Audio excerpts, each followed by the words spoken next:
So we've got Travis from Thrill Cat Cinema Lab over here. And then we have DJ from Brightside HT. Hey, I am at youtube.com/@thrillcat. I have my own little YouTube channel that I've just kind of started up where I ramble on and on about home theater stuff. I wear a gray shirt in pretty much every video I've started to notice. I've done a lot with AV Nirvana in the past. I'm still doing stuff with them, but just have my own outlet now where I can spend um, go a little more deeper in depth. And my focus has kind of been that long term use case because you can't just you hear a review of someone who has something for 2 weeks and it's never going to be a complete experience of what the product ownership is like. And so I'll talk about the same product for a year, um, Right. and talk about how my my opinion may have changed over time or things I've learned, things I've noticed, and stuff like that. So that's who I am. DJ, tell me who you are. Hey, I'm DJ from Brightside Home Theater, the podcast all about the experiences. Started out years ago because nobody was really talking about the in theater experience, much like Shane's doing now with his Trinov. So I started doing scenes like that, and now I have my buddy John, and then we brought in Steve from over in England, and we do a weekly live show, and we just talk about what we watched that week, the different scenes, how it plays in your room, stuff like that. Basically, all about the experiences. Sometimes we get into the nitty gritty of the tech, but it's mostly about the experiences of each scene or the movie as a whole, stuff like that. So, a lot of fun. Brightside Home Theater. Nice. And you have what, the number one home theater podcast in America, I hear. Yeah. Oh, you didn't sleep during that show when we talked about that? Yeah, that was funny. All right, so before we get into this, so Travis, you've been dropping a lot of videos lately. I've noticed. Yeah, I've been going through and talking to a bunch of the folks who are exhibiting at Cedia coming up here in about 3 weeks now. I've gone through and just trying to find out what might be dropping there at the show, what are the going to be the good sound rooms to make sure to check out, and trying to get some dirt, trying to get a scoop on people.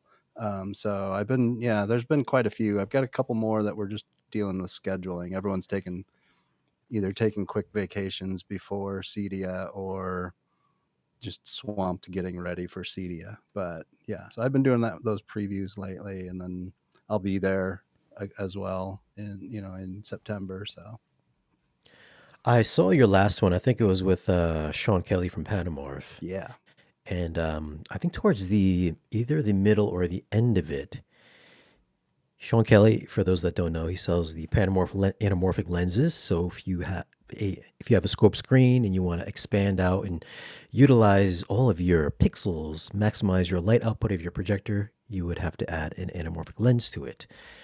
In this particular video, Sean had said there has been an increasing amount of interest in widescreen movies recently, which I said, oh, clearly Sean doesn't watch a lot of movies because that's clearly not true, which I think you can probably attribute to such movies as Sinners and Oppenheimer from Christopher Nolan and Ryan Coogler. Mm-hmm. Also, a lot of shows on Apple TV recently, either 2.1, 2.2 aspect ratio.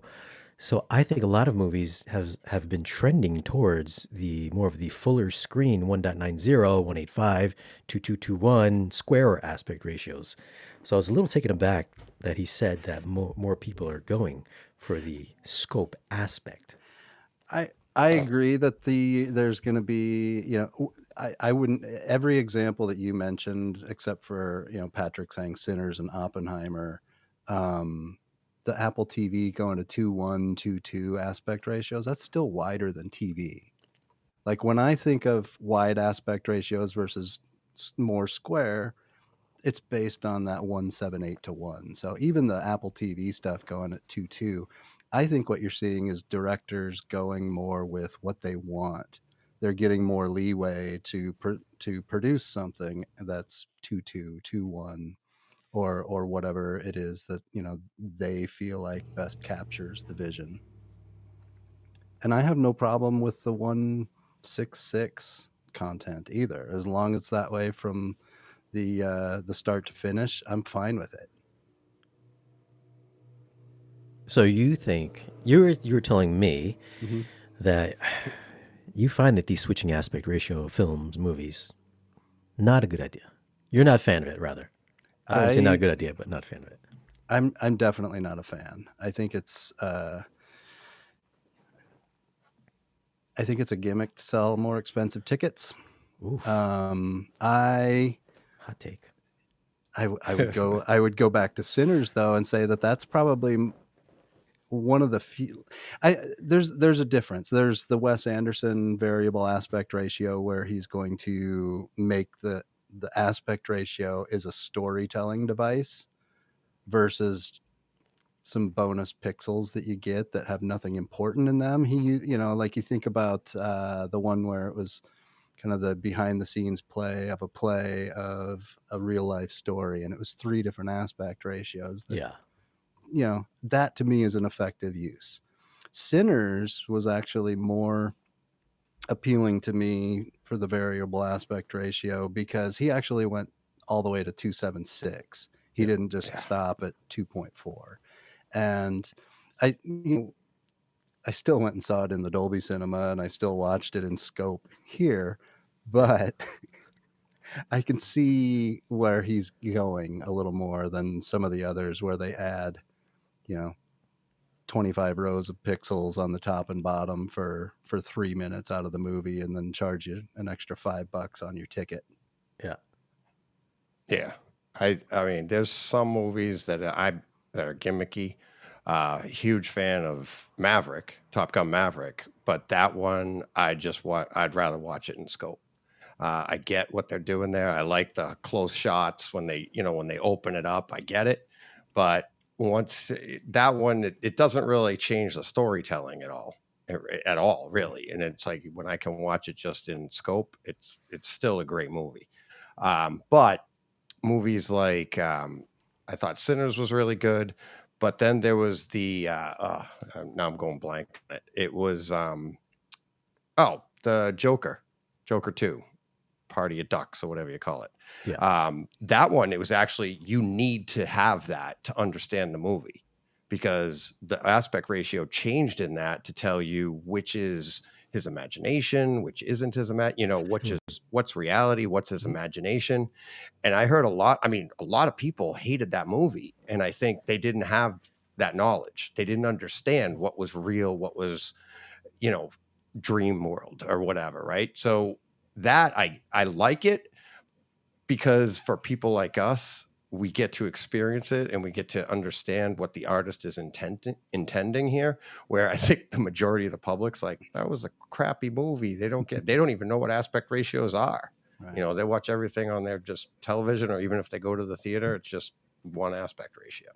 Yeah. So stuff like that, I think I like what the artist is doing there. Mhm. That's Um, another one where it's a storytelling device. exactly. So to me, that's a great use of it. Um, and but then like Dark Knight, no, I can do without that. It was fun when it first happened. It's like, you're like, oh, wow, look at that scene. Cause that was like one of the early ones and you got to see it like taller on your screen in your room. But yeah, that one there is gimmicky as well, I felt. So if you were planning at a home theater, would you always opt for a scope screen or would you stick with a 16:9? Travis, you go first. This actually goes back into, kind of what I was alluding to before, and that, like, I'm a short filmmaker, and I do video for a living, and I enjoy framing with the scope aspect ratio. I When I built this room, my goal was to have a scope screen, but what I did was I planned out the room. I figured out where my seating was going to be. I knew how much real estate I had on the wall. I measured out what the ideal 16 by 9 screen would be. And then I just made sure that I had room to go wider out to scope. So my viewing angle is still technically based on a 16 by 9 screen. So I would definitely always opt for scope if I had the room width, but my last room I didn't have the room width and I went with 2.1. 2 to 1. Sorry, not 2.1, 2 to 1. So, I'm not I enjoy the wider aspect ratios. If I had a 16 by 9 screen in here, when I watched a variable aspect ratio movie, I would still use the masking and lock it off to 2.4 because I think for the 90% of the movie that's in scope, that the whole movie is framed for scope. For that 90% of the movie, I would rather have the dark black masking than for 10% of it have it get 6 inches taller. So for the movies that are shot on IMAX cameras, IMAX film rather, like filmed on IMAX rather than filmed for IMAX. Right. Wouldn't you think those 16 by 9 shots at home, you would definitely benefit more from having that 16 by 9 screen because you're supposed to get that sensation that the 239 aspect ratio technically is smaller if you're seeing it on IMAX, whereas the expansion for filmed on IMAX is taller. It's bigger. It's giving you a more immersive feel. I think the dead giveaway is often when it screens theatrically in a non-IMAX theater, what screen do they put it on? 9 times out of 10, they run it on a scope screen because they're framing the entire thing for scope. Everything that is important to the image in that film is within the scope frame. Yeah. Everything else is just we've got a bigger picture, so we'll use more of it on the top and bottom. Like, may I go to my visual aids, Shane? There you go. Here we go. There you go. I threw this one in here first. I haven't actually seen this movie yet, so I don't have the full take on it. But How to Train Your Dragon, you use this in our thumbnail. Look at all that amazing extra content you're getting by watching those scenes where it opens up. I love this movie. I don't know how I've ever known how it really ends, having not ever seen these pixels here on the top and bottom. That adds so much context to the story. I mean, it's like black, white. It's incredible. Another great movie. And this is one that I actually do really like the framing, but it's not really adding anything. Oppenheimer. Oh man. I would miss that top edge of his hat and a little bit of the overhang there. How would I ever know what happens? Sinners, again, and I'll admit I don't have this one framed quite right because this is just a scope and it's not 276. But what are we missing? What are we really missing out on? Feet and sky. Maverick, I honestly think this looks better in wide. It gives the 3 planes in the background a better framing for scope. And what do you think they were framing for when they were on set creating this film? I mean, you can see right there that they're looking, how's this going to look when it screens in scope? We need to make sure it makes sense when it screens in scope. So, I mean, that's my take. You make some valid points there. However, I agree with you on that. I will also always say, whatever you prefer in your home theater, do it. And I'm not going to complain if I come over and you want to watch it changing aspect ratios. Like, I want more people to enjoy themselves in this type of a setting. For me, it's a distraction to have the frame size changing. Yeah. See, I've been a long time scope owner for years. Like before I started YouTube, I started YouTube in 2016. I've always had a panoramic lens on it. only because most of them when I would review movies, everything's usually in 239. I have noticed a shift lately, the past couple of years, where it's just like, oh my god, now it's like, what is this, 2.2, 2.1, whatever. I'll Mhm. get a little bit of black bars here and there, but I'm like, I really need Mad VR to really take advantage of these because I don't want to be cropping out any pixels or anything. So I went over to 16 by 9, and now that I've been watching a lot more movies that are just sometimes there'll be films that have multiple aspect ratios, like the multiverse with Michelle Yeoh in it. I forget what it's called. Everything Everywhere All at Once. Yeah, that one has multiple. Hmm. Transformers, Christopher Nolan, of course. Got Sinners here, How to Train Your Dragon. Recently, I've watched a few Marvel movies. And I will say, the films that switch midway, whether it's to elevate the sense of scale and space, like, say, Black Widow, where she jumps off of the aircraft carrier, it's small. I mean, the 239 stuff, cool. It's nice and wide. But as the frame opens up and she's jumping into the sky and she's diving and it's in 3D as well, I mean, that takes up almost all of my field of view on my screen. Hmm. So the envelopment is a lot greater. If it was locked Right. off in scope, it just doesn't have the same feel, which I think obviously Yeah. an IMAX Mhm. screen is several stories high, so we can Right. only recreate so much at our houses. But I think this is the closest approximation if you have a projector and a large enough field of view with your projector screen. I feel like this is the best of both worlds, is to go 16 by 9, especially if you're maxing out your width of your room. Obviously, if I had like a 40-foot wide room, my ceiling was only like 20 foot high, I'd probably go with a scope, of course. Mhm.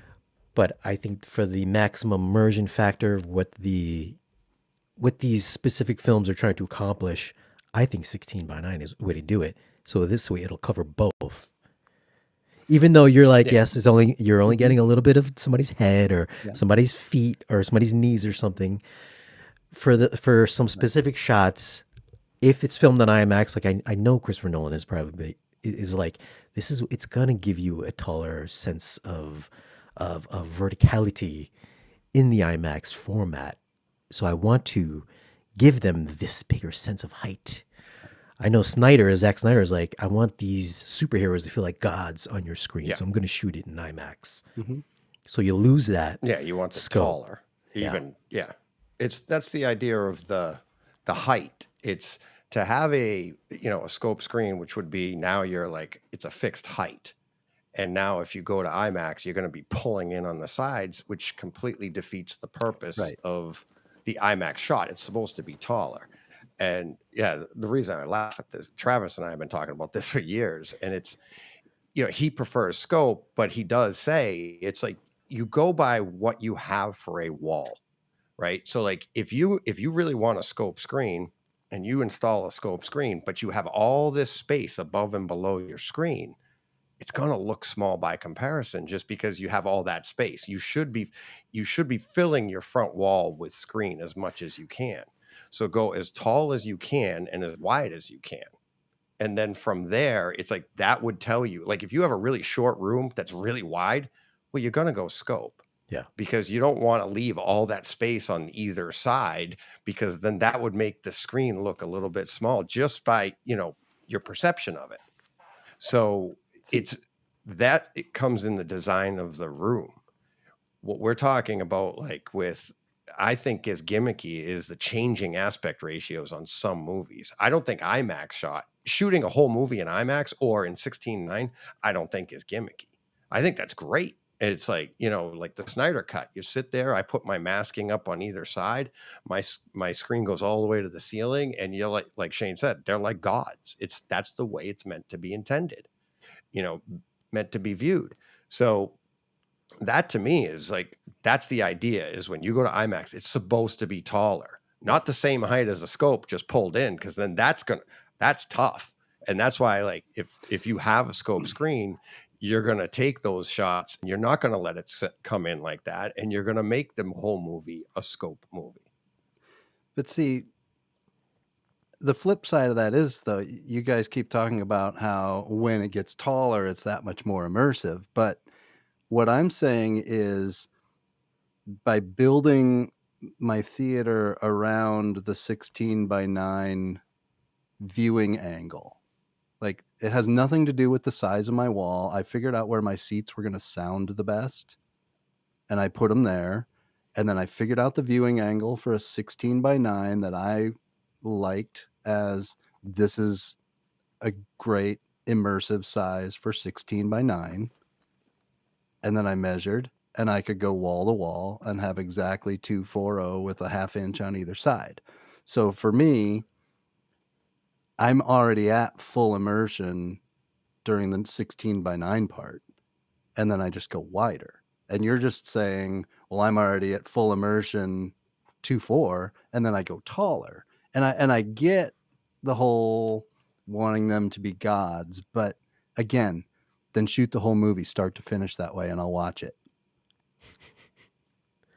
That's Yeah. Oh yeah. I'll watch it that way. If see, I think with Christopher Nolan, he's shooting this whole thing on IMAX film for the Odyssey.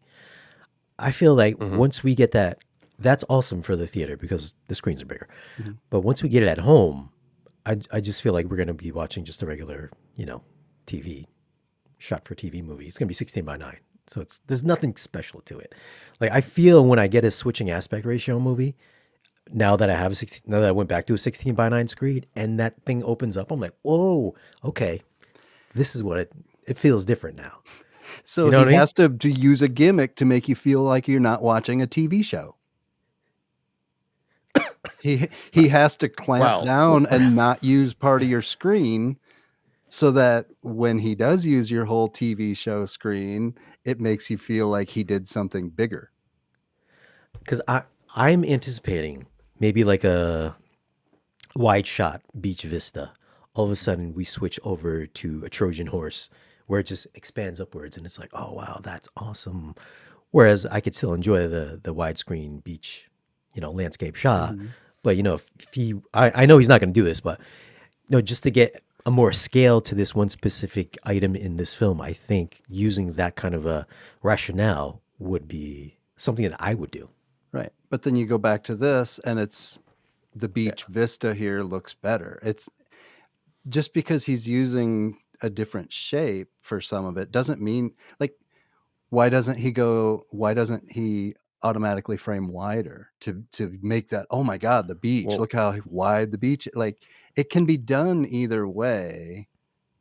And either way, it's just, to me, you're saying, oh, and all of a sudden it gets bigger. For me, like, why is he not just use the whole frame through the whole thing? Choose a frame and fill it through the whole movie. well I then don't what know. were we I didn't talking like about, 3D. Travis? I didn't like 3D either when it, try and make something come out at you. It's like, I don't know. I feel like it needs to be some sort of a storytelling device to make it more than just a $5 premium.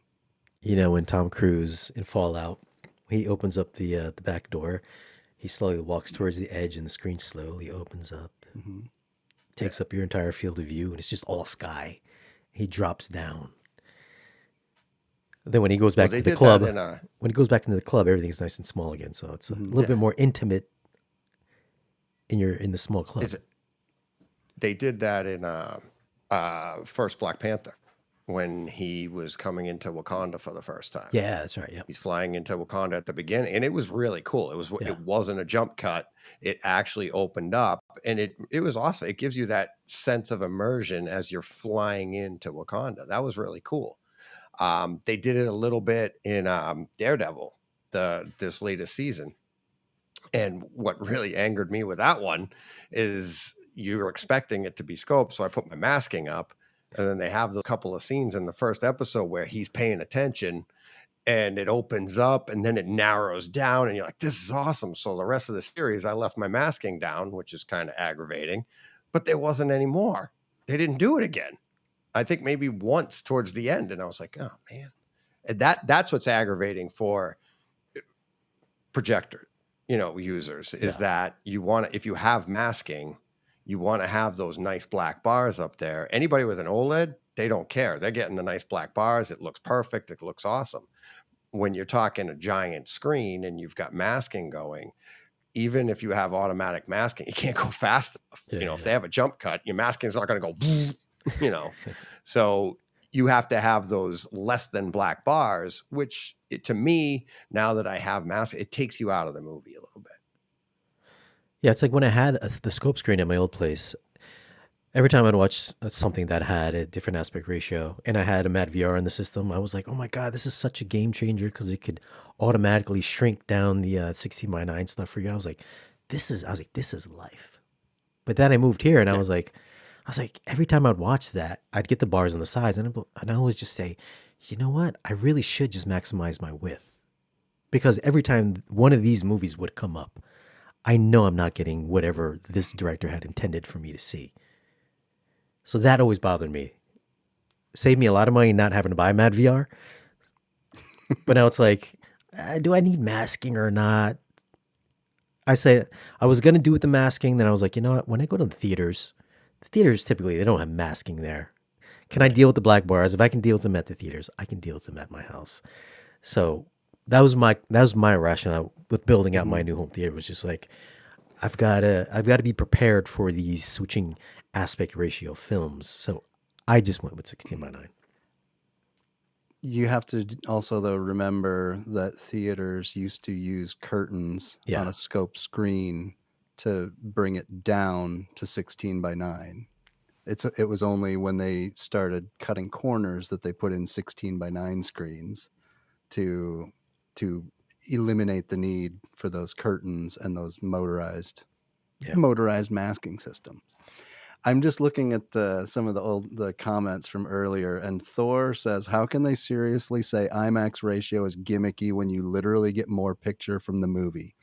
Thor, do you feel like you're getting treated really well at the grocery store when they put a receipt in your bag and you didn't pay for that piece of paper? It's extra nothing. Like, yes, there's more pixels there. There's more area of the frame of film. But when you don't use it for anything other than size, to me that doesn't add value.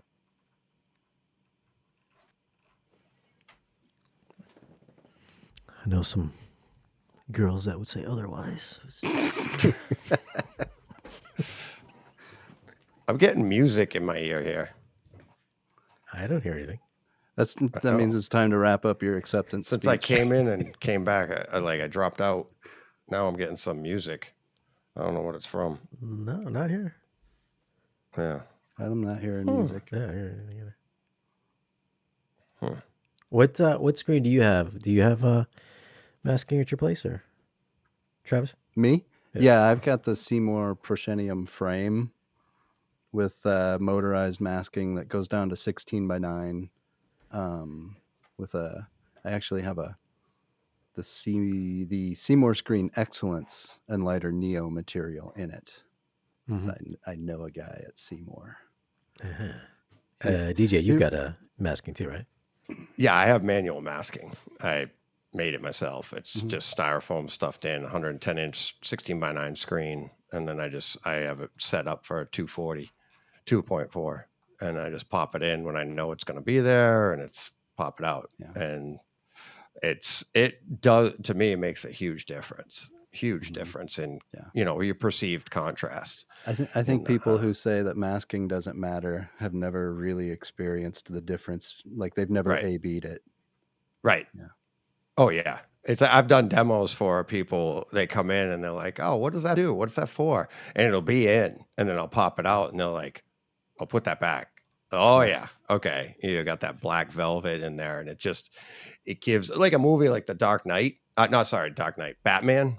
The Batman. It really helps pull out the detail in the shadows and stuff, because now what is, you're focused in on that, and it's not the black bars at the top and the bottom. I don't care what projector you have, and it's still not going to be dead on black. So having that masking makes a big difference. And I'm running a Lumigen, and so like for Maverick, I have it set like I just push a button and it'll mask the whole movie for me, so I don't get any overbleed.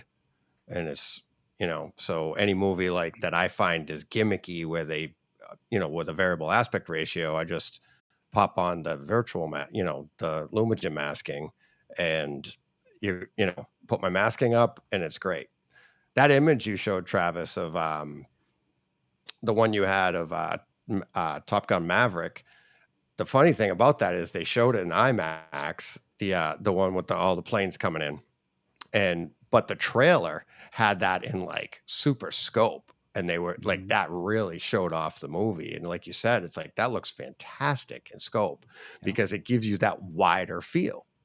I think we were talking about it on X about the one in Dark Knight where the Joker, it's like when you see it in scope, that shot that you showed earlier, it's when you see it in scope, it's more about the city, and it shows like, how like the scale of everything in the city and the width.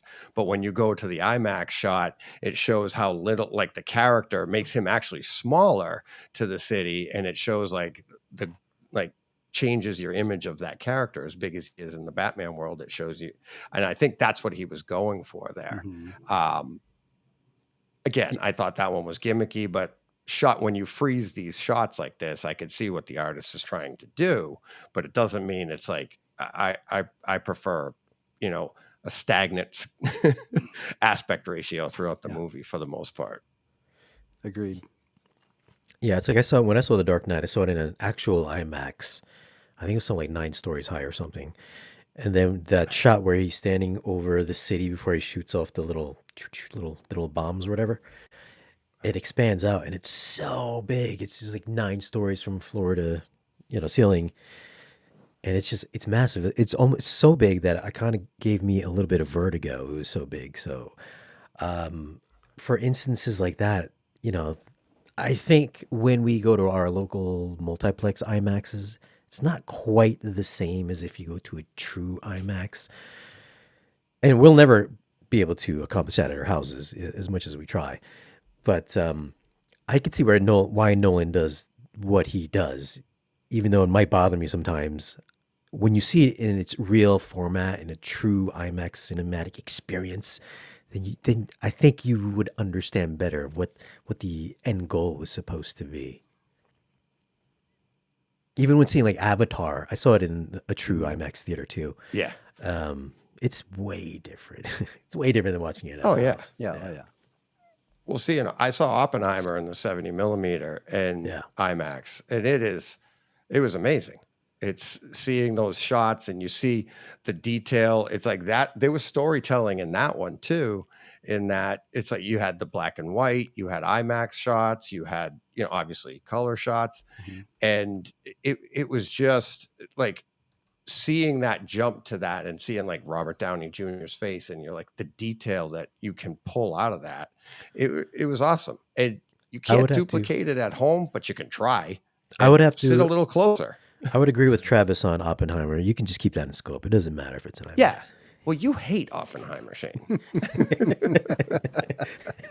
You just keep it on the shelf. You don't keep it in scope. Yeah. No. In my last house, I didn't have the width to go scope, so I put up a 16:9 screen. And what I ended up doing, the measurements worked out just perfectly so that an extra piece of the wood that I had used for the frame, it fit perfect. I wrapped it in extra velvet, and it just pressure fit in the bottom of that frame perfectly and gave me a perfect 2-to-1 image. So I thought, I'm going to try this for a while. And I stuck it in there and thought I can pull it in, sorry, that's what she said. But I can go, I can have a 16:9 screen and 2-to-1. And this was right when like Stranger Things and all the Netflix movies or content was coming out at 2-to-1. And I put it in there and never took it out. I left everything at 2-to-1. I was doing some, trying to experiment a little bit with some lens memory, but honestly, I just pretty much left everything and let it crop off a slight little bit of 16:9 content. Um, Scope, the bars were minimized, and 2:1 was obviously framed perfect, and that was a pretty good solution. I couldn't, even if I wanted to do a 16:9 screen in here, I couldn't have, because my projector is far enough away that I'm already about like 6 inches from seeing my head in the bottom of the screen right now. So if I had gone 16:9, I would have had to change the entire room up, and I didn't want to move the projector out into the room. So it just made the most sense here. If I didn't do scope, I'd try and figure out a better four-way masking system on a 2:1 or 1:9 screen. Yeah. I got into this thing with, I don't know if, I think he's in the chat here, is that Sinners was framed at 2.7, and all the extra space up top and bottom it's just a waste because they intentionally framed it for 2.7. I was like, well, it's framed for 2.7, but they shot it for IMAX because they shot it on IMAX film. Nobody's going to spend $2,000 a minute for IMAX film just for the original intent to be 2.76. Clearly, they wanted to shoot in IMAX, but to keep it in the safe space, 2.76 would cover pretty much everything. Whereas if you're showing this on an IMAX screen, you'll get the extra height and the verticality of it all. So it's like the intent. Yeah, sure, you framed it. It was framed for 2.76, but also you don't think they took in consideration that we're showing this on a bigger, taller aspect ratio as well. So this guy got into it with me for like, I don't know. We were going back and forth for a little bit. I was like, listen, clearly it was meant to be an IMAX. Yeah. I mean, this is an auteur. It's Coogler, Nolan. It might be framed in the middle. That's where you want to keep it safe for the majority of screens and theaters out there. But if you can take advantage of it, obviously the best way to watch it would be in IMAX. I do agree with that. I also wonder how much Kodak put up for that movie in terms of producing it. But to go back on that a little bit, if you want to film, if you're really framing for IMAX, even though you want it, if you're going to frame for 2.76, you can still frame it for IMAX. And when you go to create your 2.76 prints or your home release, you can still shift that up and down and just use the right frame. And you could still use that whole, you don't have to put everything right across the middle, because, that's just the easy way out. And if there's one thing we know, Coogler didn't take the easy way out on Sinners. Yeah. So, I mean, I do that a lot with, having, filming on a full frame sensor, and then shifting where my final frame ends. I frame everything for scope generally with view on there, but sometimes when I'm editing, I decide I want to bump that up a little bit and get a little different view. Mm-hmm. I think the newest thing now, more cameras being able to shoot open gate. Yeah, that's like, if you follow the camera threads and all that, channels and all that stuff. Yeah. I'm a long time Blackmagic user. So using still on just the 6K full frame, but yeah, it's open gate. I'm pricing anamorphic lenses and trying to balance that hobby with this hobby. See, I think if you shot it with an anamorphic lens and then you were just like, I'm going to crop down to IMAX, obviously that would not be the intention, because it would just look really goofy. But for something like, Sinners or whatever, right? IMAX it's the way to watch it. I think it's Matt was saying that. I don't know who it was. I went to that with Chris Deering in the theater, and we went to a Dolby Cinema and watched it at Scope, and weren't missing anything. I saw it on both. So I saw it in Dolby first, and it was a beautifully shot movie. I was like, oh wow, it really was. Yeah. I was like the vistas and all that. I was like, man, this is gonna look great at home. Then I saw it in IMAX, and I was like, okay. I said, half the time I didn't even notice when it switched. So certain movies, I feel like it doesn't really matter if you shoot it on IMAX. Oppenheimer for one. But when I got Sinners at home and I watched it, and then I noticed when it opened up, I was like, oh wow. I was like, okay, Yeah. now I understand, because I don't know, maybe I just wasn't engaged that much at the theaters, but Sure. when I caught it at home, then I caught the intention of it, and it made my viewing experience better. Because I wasn't the biggest fan of the movie. I just thought it was kind of just a Right. vampire movie. But the first half I thought was awesome. The second half I was like, it's whatever. But seeing it at home when everything did open up, and it used my entire screen, I wasn't getting the black bars. I said, yeah, this is the way to do it. This is Right. how it's done. So I don't know. I think it's, if at your house the black bars go away, it's you. I feel like you just appreciate it more. Yeah.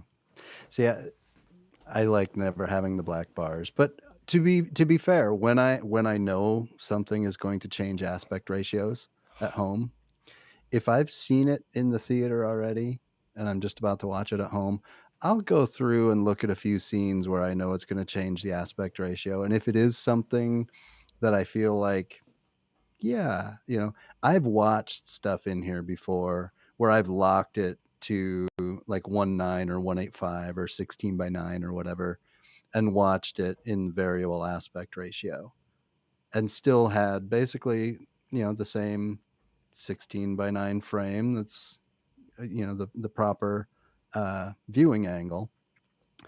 If I'm watching something for the first time down here and I haven't seen it in the theater, I'll just lock it in at scope, unless it's something like, well, everything everywhere all at once. I wouldn't lock that at scope because I want to see the storytelling element. But yeah.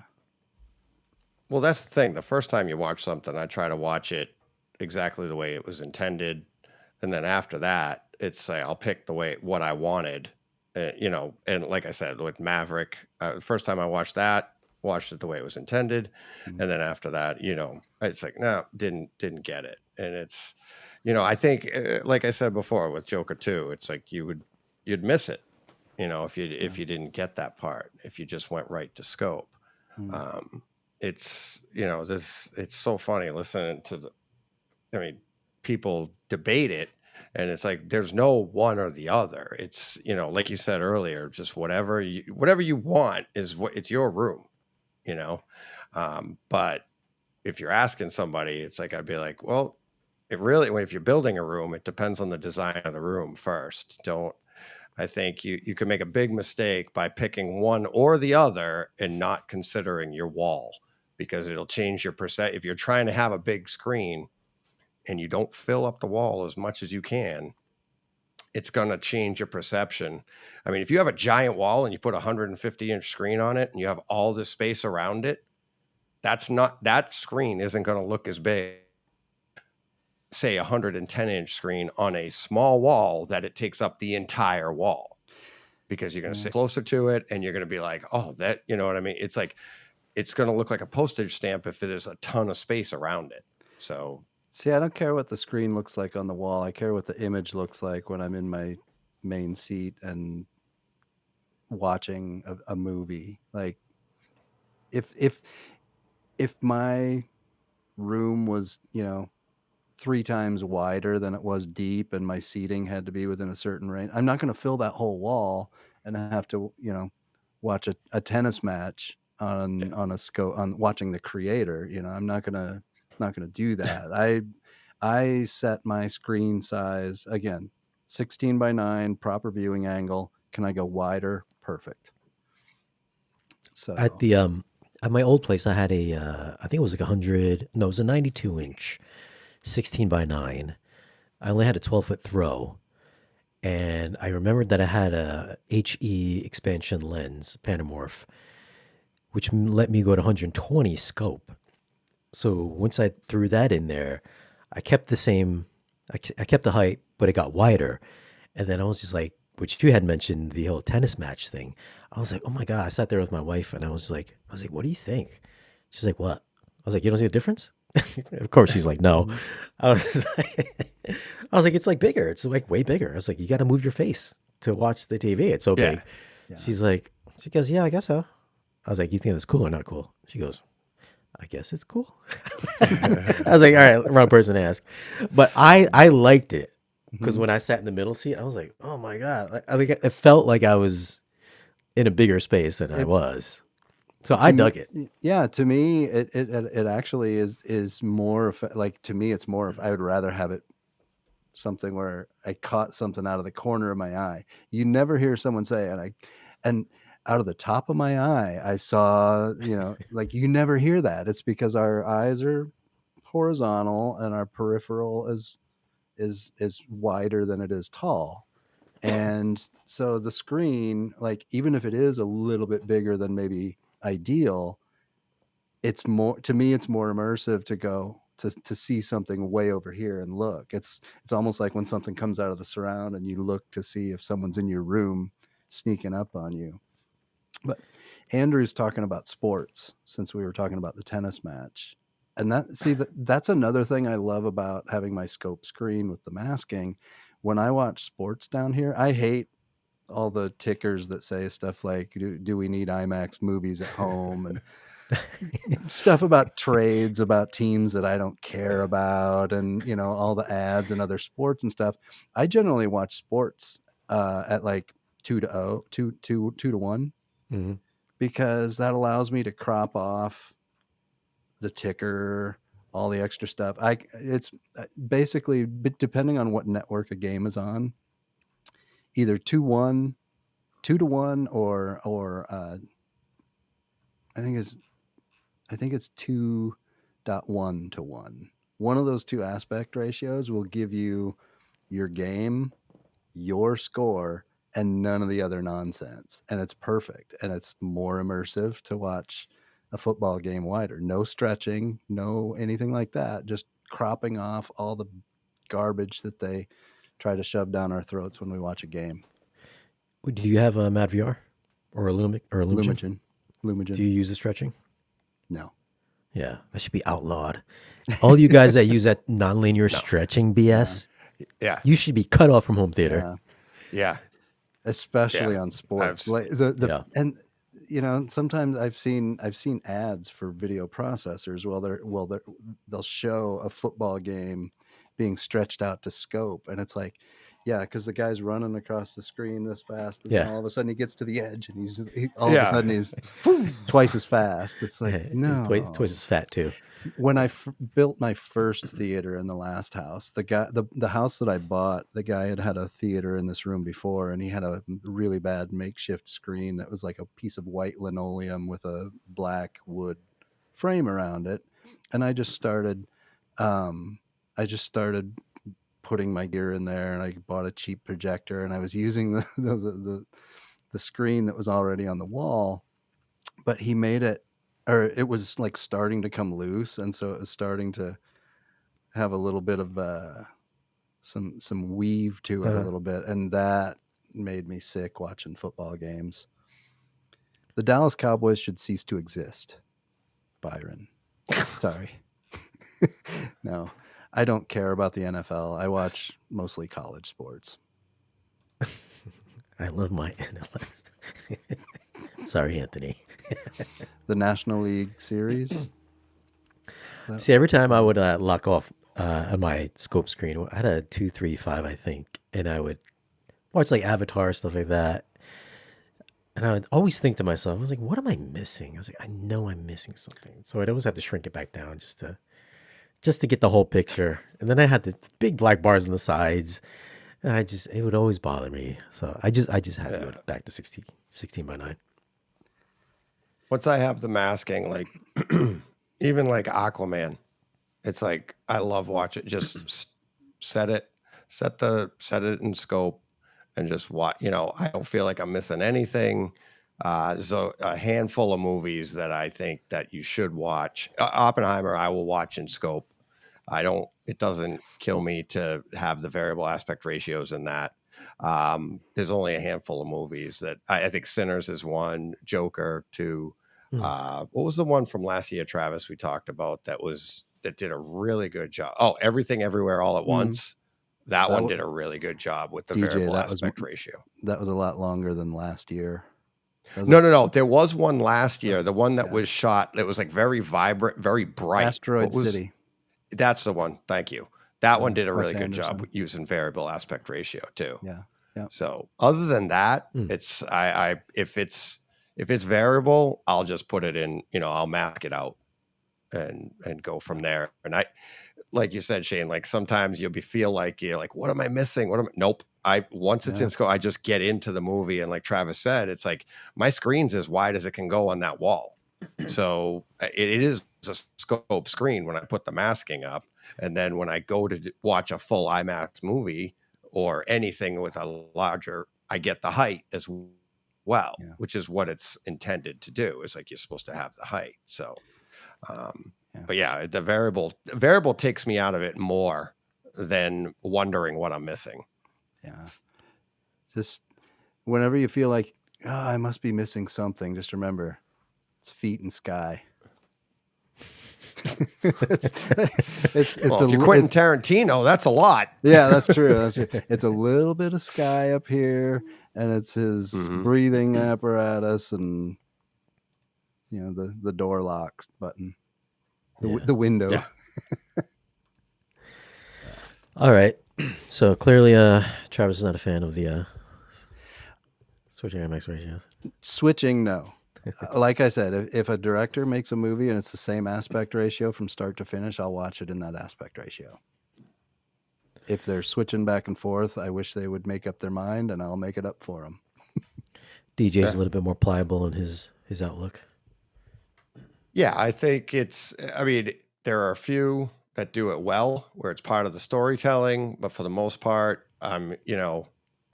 I go with Travis, and it'd be like, I wish they would just pick one. I like having both. That's part of the storytelling as well. It's like if you just pick 16:9 or 1:7:8 or whatever, that's going to have a different story feel to the movie than a scope movie, right? So it's that, to me, it's part of it, and that's why I think if at all possible, to get that taller height, have a fixed width and be able to go taller instead of the other way around, because the taller movies are meant to be taller. The wider movies aren't necessarily meant to be wider. It's just that the taller movies are meant to be taller. So if you can do that at home, then you do that if at all possible. Yeah. See, I like to watch it exactly how it's meant to be seen, on disc or kaleidoscope or whatever. No, none of this cropping off stuff. I don't want to cheat the filmmaker. But if they're framing for one, then how badly do they think you need to see the other? That's like Travis just said. It's like they shoot it and they'll frame it in a scope, because not every theater is going to show it in either variable or IMAX. So when you go to your local theater, it's probably going to be in 2.4, 2.35 or whatever, and that's how you're going to experience it at the theater. When we get it at home, a lot of times I'll be like, oh, this is variable aspect ratio. I didn't get to experience that at the theater, so I'll experience it. If I like it, I'll keep it. If I don't like it, mask it out and watch it the way I saw it in the theater. I think whatever the final product is, no matter how they framed it, whatever that final product is, that's what that director wanted me to see. So, all right, Shane, which is the final product? What if they only release it in like variable aspect ratio and kaleidoscope, but the disc gets the regular, or we don't get the variable aspect ratio, but Disney Plus offers the IMAX enhanced? Which is the director's intent? Because they're not giving it to you in all the right places. If it's in 3D, I'll always watch 3D. If it's in IMAX and it's not in IMAX on disc or on kaleidoscope, I'll watch it on Disney Plus for the Disney stuff. If it's an IMAX film with expanded ratios and K-scape doesn't have it, but disc does, then I'll watch the one on disc, such as Interstellar.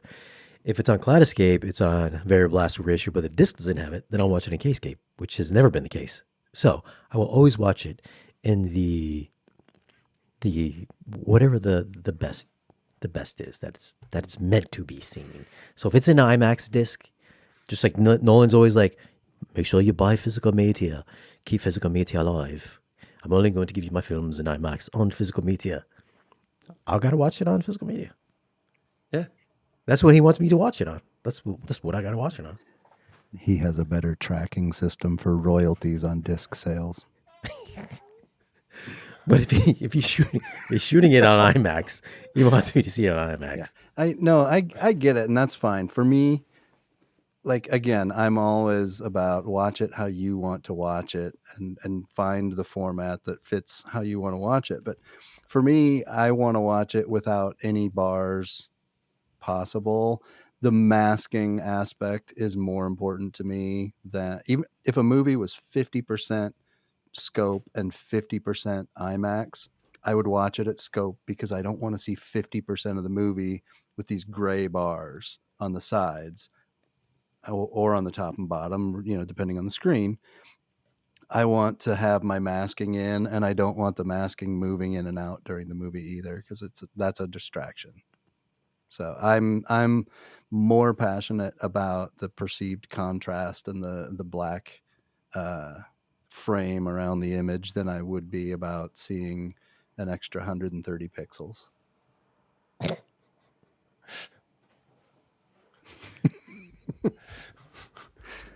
You and your pixels, it's this much. It's like, well, depending on the size of your screen, that could be a lot. That could be, a lot. Oh, Well, God. It's still the same amount of information. Yeah. Oh, yeah. I liked the debate. 70 pixels on my screen is showing the same content as 70 pixels on a Dolby Cinema screen. It's just a different size, and it's not like you're going to go and all of a sudden there's a whole other person in this movie in those 70 pixels on a bigger screen than those 70 pixels on mine. It's Nolan puts his films in constant aspect ratio on streaming, so obviously it's the way he wants people to watch the films at home. Well, I mean, he also puts it in the full 190 on disc. not for the whole start to finish. Yeah, but Not from the I start to think finish. It's not. It's how do you feel about the? Like, I enjoy a lot of the enthusiast scans of 35 millimeter films and stuff like that. And you go back, and there are open matte scans of films. Like, Yeah. is that the original intent? That's how it was framed. No, that's just what they had available. Yeah, And back then.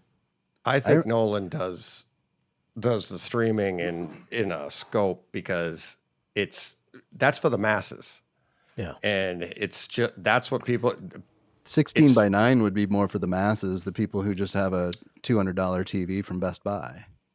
Right, but the masses think of movies as scope. You go to the movie, you know what I mean? That gets back to all right, do you want it to feel like a movie or a TV show? So they'll give you what was in most theaters, not the IMAX theaters. And I think that's why he does streaming. Hard disagree with that. Like, why did we have pan and scan? Because the masses want movies that fill the entire screen that they have, which would be 16:9, not scope. But now, so if he's streaming movies for the masses, he would send 16:9 copies. He would pan and scan his 16:9 content or everything into 16:9 to fill every piece of that television that people are watching on. That's the masses. That's why 16:9 and 185 and scope movies were always cropped to 4:3 in the past. But that's what they do. Like if you watch, so say you go to watch a movie on TBS, it'll be in 16:9. Right. So to give you now, you're giving. DJ froze, so I'm going to take the opportunity to say, yeah, they're showing those in 16:9 because that's what the masses want. Sorry, you froze, and I took advantage of it. Scope. Right, they want the scope. But going back to like 4:3, going back to the 80s and pan and scan, Cameron would shoot like The Abyss. He would shoot it in scope or whatever, but he also had it the full screen for 4:3. So that when he released it on VHS and stuff, he could give it wasn't pan and scan. It was okay. Now you got more. It was he was able to do that too because he knew the masses had 4:3 at home. And back when you had a 4:3 television that was 32 inches, I was like, I put my laser disc in, and everybody's like, "What are you doing?" Because now you're looking at this tiny screen. Nowadays, getting your your scope screen on a 16:9 display, it's not as bad. And our displays are I mean, the average person has a 65-inch, I would say, display. That's what she So said. yeah, exactly. No, I see. I still disagree in saying that that's what the masses want, because the internet is littered with people complaining about a movie not taking up their full screen, and it's not because they're watching a 4:3 or full frame open matte movie. It's because the movie is being shown in the director's intent of CinemaScope. And why do I have these black bars? AVS forum is full of guys complaining about Netflix airing stuff at 2.0. It's like I paid $5,000 for this OLED. I wanted stuff to take up the whole screen. I go, okay, stretch it, but like to think that the masses want scope content is, I think, incorrect. The I dorks like me with a scope screen want scope content. The masses, my mom would love to never see another scope movie at all again on her screen, because she wants it full, Right. regardless of what it was originally released as, regardless of what the director wants it at. The masses want their screen to be filled corner to corner. Well, I think he wants his IMAX scenes intact on physical, because that's Right. obviously the best way, clarity wise, sound wise, for the film fanatics out there. That's the best Yep. way to experience his films. I would think that he has final say in everything he does and everything he puts out. So I'm sure It's this also a is marketing a tool strategic choice. Yeah, to get you to buy the disc. It's like if they yeah. gave you everything on streaming, you'd have no need to go buy the disc. So if you're a real movie fan, a movie buff, and you're like, I want to see it the way it was intended, then I'm going to go buy the disc. I'm going to give you this version on streaming, and then I'll give you your full screen that your mother wants on TBS. Right. Yeah. I don't disagree with that at all. I think Nolan wants you to watch it in variable aspect ratio, regardless of if you're seeing it in the theater or watching it at home or even watching it on your phone. Like, he doesn't want you watching it on your phone, but if you do, he wants you to watch it in variable aspect ratio. I just fail to see the value in that for my viewing preference. I think he just wants you to watch it. Yeah. And it's like, at the end of the day, you buy the disc, you watch it however you want. He's happy you are supporting him, and you bought the disc. It's like, if I back when I was doing art, and you'd come to the studio to see my stuff, and it'd be like, if you walk in with sunglasses on, fine. You walk in with rose tinted glasses, fine. It's like, that's your choice. You're not going to see it the way I intended it, but I'm happy you're here. Right. So I mean, at the end of the day, it's like, we're the people, home theater fans, home theater, hobbyists. We're the ones doing the best we can to get the most out of what the artist intended, and I think that's the most important part, is that, if you don't like it, hey, give it a shot, and then present it to yourself later, however you want. Or if you're like Shane and you have to watch it exactly how they intended all the time, great. That's how exactly what you want. And the artist is like, thank you very much, but See, I think Matt doesn't get it. If Nolan felt the expanded aspect ratio switching was integral to the film, he would have released it this way in all 185 screens around the world. No IMAX exclusivity needed. I'm sure you're aware that Nolan doesn't even mix in Atmos. He's a very specific individual, Matt. Oh, yeah. If he's shooting in IMAX, he wants you to see it in IMAX. He doesn't want you to go to Dolby and have Dolby shrink it down. He wants you to see it in IMAX. This is where I think Matt is missing his artistic intent. That's the artistic intent, is what he wants you to watch it as in this IMAX scenario, in the theaters, in 5.1. None of this Dolby Atmos is better. I'm just fine enough with 5.1 channels, and you'll be fine with it too. So he's very specific in what he wants. He won't even loop audio half the time, so Yeah. the script isn't all that important either. The dialogue. Is that even, that could be proprietary too.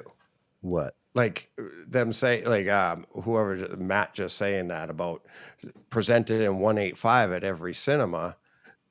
IMAX isn't going to allow that. Yeah. And that's the purpose. You know, it's like you want to see it in the 185 aspect ratio of an IMAX screen. You got to go to IMAX. Mhm. Yeah. That's why they shot it in IMAX. You're also going to lose detail there too, because if you're shooting it, you're seeing it in an IMAX theater, you're going to get that IMAX shot. Just like when I saw it in 70 millimeter, you can go to another theater and they can put it on their big screen and frame it the exact same way, but you're not going to have that same level of detail. Yeah. It's just not going to be there. So you're actually doing yourself a disservice. Never mind the copyright part of being in IMAX. Yeah. You know, Yeah. it's your fake. It's what's that? Fake Max? It's just not the same. I think they call it Limax. There you go. Yeah. All right, guys. We're Believe right it or in- not, I was in an IMAX theater on Monday night for Weapons. oh, how'd you like that? I thought it was great. Really? I enjoyed it. It wasn't my favorite of Ari Aster's films, but I thought it was very good. No, this is Zach Kreger's. Oh yeah. That's what, Yeah. that's what I meant. Did you like Barbarian? Yes. Did you really? Yeah. I wasn't a fan of either one of these. Mm. I just felt the third act, he always goes off the rails. It just gets silly for me. The The trailers were just, I was expecting something totally different than what we got. I said Ari Aster, and I meant because we also watched Eddington last night or the night before, and I was like that. expecting I did too. Yeah. I was expecting something completely different on that one, Yeah. based on the trailers, but I thought it was great. Did you see any of those, DJ? No, I didn't. Barbarian's on Netflix. You can see that. Yeah, listen, I think it's a goofy movie, personally. It's goofy. It's supposed to be a horror movie, but I think it's a little cheesy. It's super cheesy. You know, I think I'm you would not dig it. huge into horror. It's got to be really good. And then when I see it, like when Steve's like, "Oh, this is a great horror movie," and then I'll see him like, "No, it wasn't." No, dude, watch Barbarian. When you get about halfway through it, you're going to be like, oh, this is funny. No, it turns into a comedy. Yes, I think it does. Yeah. I think Weapons turns into a comedy too. It turns into Ferris Bueller at the end for sure. Oh God, You're not I've wrong. heard great things about it. I kind of do want to see that one. I just haven't. It's kind of like, I felt like Sinners was kind of the same way. It's like the first half where they're like, doing the whole alcohol thing or whatever, building their juke joint. I was like, oh, this is cool. I want to know what's going on here. And then it goes into the Dusk Till Dawn thing of it. I was like, I was like, this is like a cheesy vampire movie now. I was like, Jordan Peele presents From Dusk Till Dawn. Yeah. Sinners was a slow burn for the first hour, and then the audio wise picked up for the last hour, which I likened it to like, what was it, The Covenant? Was it that one? The Jake Gyllenhaal? Is that the one? Oh, that was a very slow movie, I thought. It was slow at the beginning while they're setting everything up, but then the last hour was all war, and it was like, I mean, a great home theater experience for the last hour, similar to Sinners. I may have dozed off at the end of that one too. Oh Jesus! I enjoyed Sinners more the second time watching it at home than I did at the theater. Me too. Yeah. Except I wish the blacks weren't so mushy. Yeah. I hate that. I don't care how much I like the film. I hate washed out, elevated gray blacks. I think the IMAX stuff was better. I think his 35mm stuff was that way. Yeah. Yeah. Surprisingly, they kept it that way on the Kaleidoscape. Usually they shortchange you for some of these movies. But all right, what's coming up on your channel there, Travis? Anything new in the works? I still need to talk to Storm Audio about Cedia. I'm talking to Christy Projection about Cedia. I'm gonna take a little bit of a break. I still have my official Storm Audio review of the ISR Fusion. Like, I've had this in here for about 6 months now, and just Is it yours now? awesome. No, actually, after Cedia, we're swapping it out, and I'm going to do about 6 months with the Core 16, and the amp. But yeah, so I need to do my official review of this and then bring that in. I've got an update on my projector because I don't know. I think I talked about it after about 30 minutes after Chris Deering came and calibrated my NZ 700. I was like looking at some content and I'm like, wait a minute, what is that?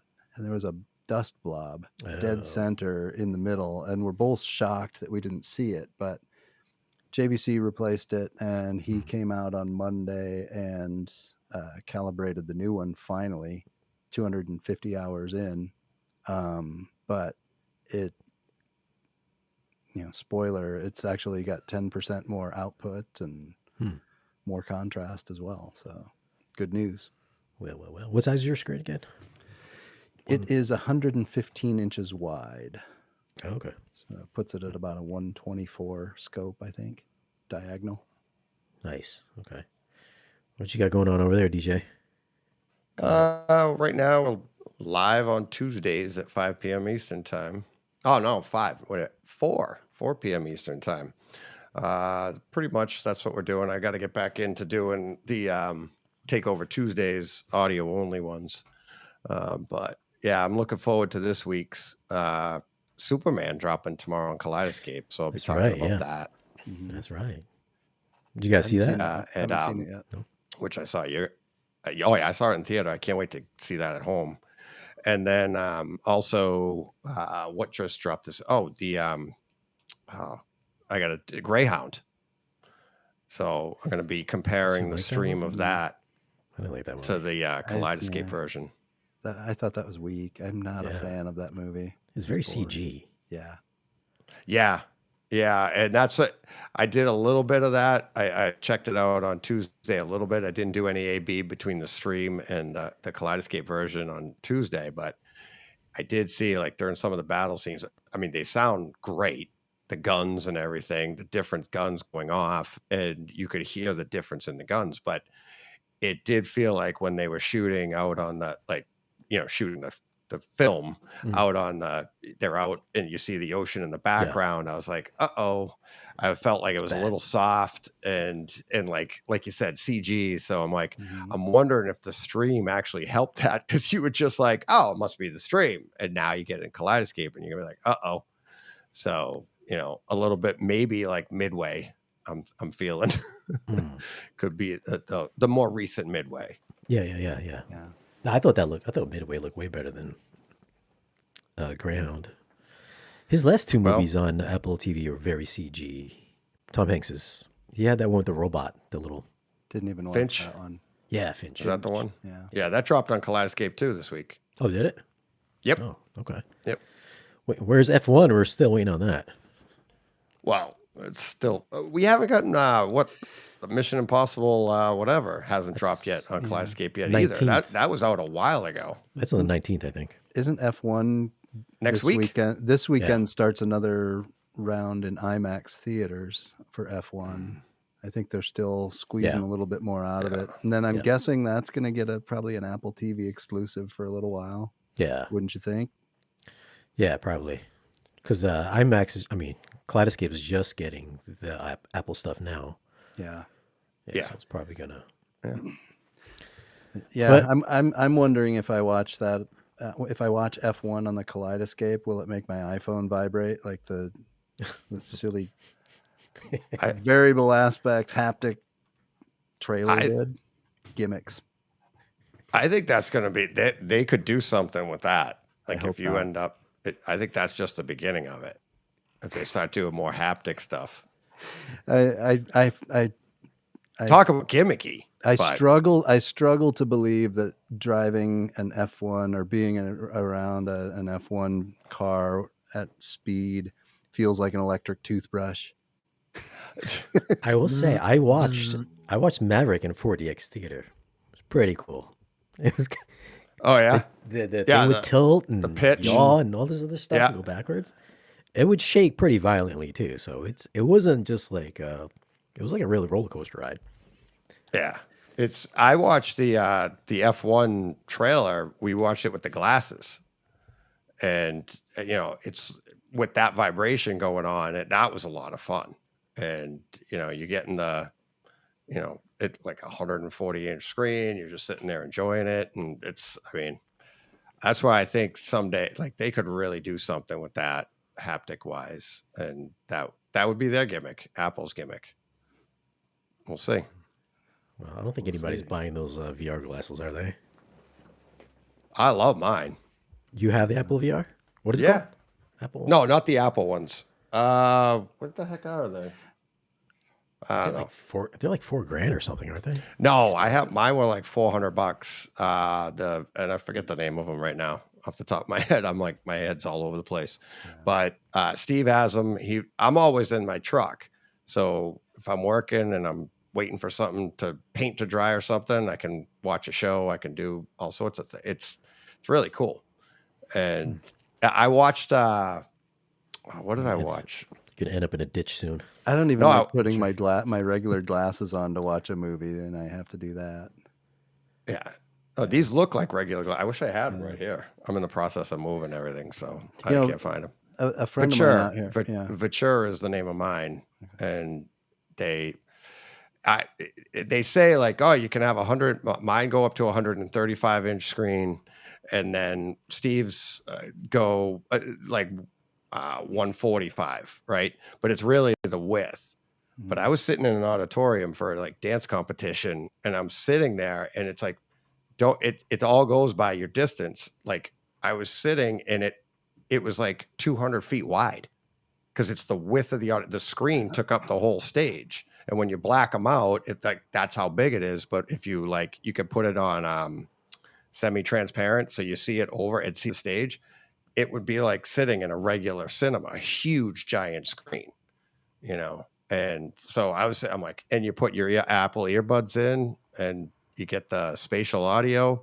It's great. It's not like your theater, but it's very, very engrossing. A friend of mine out here has the Apple Vision thing, and he's used it. He's remodeling his theater, and he's using it to choose the screen size that he wants. And there you go. That's actually a brilliant tool for a design task like that. But it's an expensive one. Like custom installers should have those and take them around to their client and use it to determine a preferred screen size before you buy it and put it in. Yeah, that'd be cool. Oh yeah, I wish it wasn't so much money though. That's a great design tool. I'm sure they'll be cheaper soon, the second generation or whatever. Yeah, I think the second generation's this fall. Oh really? I thought I heard something about that today. Yeah. Well, all right, guys. I will leave some links to DJ's and Travis's channels down in this video's description. It is there now. So if you want to go down there and click on subscribe to them, leave them some comments on their videos and watch all their videos. And the question is, before we log off, how do you feel about IMAX movies at home? If you were putting it together a home theater in your house right now, would you choose a scope screen 239-240, or would you go with a 16:9 screen to take full advantage of all of those IMAX movies? Leave your thoughts down below and let us know. Don't forget to like this video if you found it useful. Subscribe to DJ and Travis. We shall see you again in the next video.